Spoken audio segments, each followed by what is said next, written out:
বেশ কিছু জায়গায় আপনারা লক্ষ্য করেছেন কালকে নির্বাচনী সম্প্রচার যখন হয় ফলাফল হঠাৎ করে বন্ধ। আবার আমাদের কাছে ডকুমেন্ট আছে, বিভিন্ন জায়গায় রেজাল্ট শিটের উপর কষামাজা করা হয়েছে। কিছু কিছু আসনে দ্বৈত নীতি অবলম্বন করা হয়েছে। নাসিরউদ্দিন পাটোয়ারির আসনের ব্যাপার আপনারা সবাই জানেন, এটা আমাকে বড় করে আর বলতে হবে না।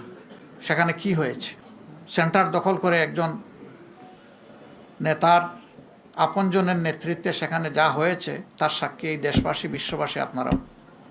আমরা জেনেছি আপনাদের কারণে। নাসিরউদ্দিন পাটোয়ারির ওখানে যে কারণে অন্য একজন প্রার্থীর পক্ষে ব্যালট অ্যাকসেপ্ট করা হয়েছে, ঠিক একই কারণ বিদ্যমান থাকা সত্ত্বেও মৌলানা মামুনুল হক সাহেবের পক্ষে এটা অ্যাকসেপ্ট করা হয়নি। তো এক দেশে কি দুই আইন চলবে? নির্বাচন কমিশন কি এক এক জায়গায় এক একটা আইনের প্রয়োগ করবে একই বিষয়ে? এটা এখন বিশাল প্রশ্নের ব্যাপার। আমাদের সেক্রেটারি জেনারেল সহ বেশ কিছু আসনে এই ধরনের ব্যাপার আছে। স্ব আসনে যাদের উপরে এই অন্যায় আচরণ করা হয়েছে, যাদের অধিকার জোর করে কেড়ে নেওয়া হয়েছে, আমাদের সিদ্ধান্ত তারা প্রতিকার চাইবেন।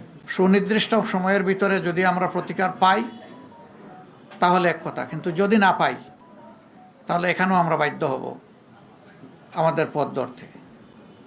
আমরা আশা করব নির্বাচন কমিশন শুভবুদ্ধির উদয় হবে এবং তারা ন্যায় ইনসাফ করবেন। না করলে দায় তাদেরকে নিতে হবে।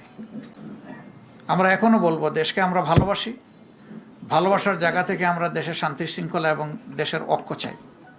আমরা চাই দেশে পুরানো ধারার সেই কালো অধ্যায়ের রাজনীতি আর না হোক, নতুন ধারার সুস্থ রাজনীতি চালু হোক এবং এখানে সবাইকে দায়িত্বশীল আচরণ করতে হবে। দায়িত্ব জ্ঞানহীন কোনো আচরণ জাতি দেখতেও চায় না, সহ্যও করবে না। আমাদের তরুণ সমাজ যারা বুকের রক্ত দিয়ে, জীবন দিয়ে আমাদের উপরে এই আমানত রেখেছে, আমরা কথা দিচ্ছি আমরা নির্বাচনের আগে যা বলেছি তা বাস্তবায়ন না হওয়া পর্যন্ত আমাদের লড়াই অব্যাহত থাকবে। আমাদের নারী সমাজের অধিকার এবং তাদের নিরাপত্তা, আমরা তাদের অধিকার নিরাপত্তার পক্ষে লড়ে যাব, আমরা ছাড় দেব না।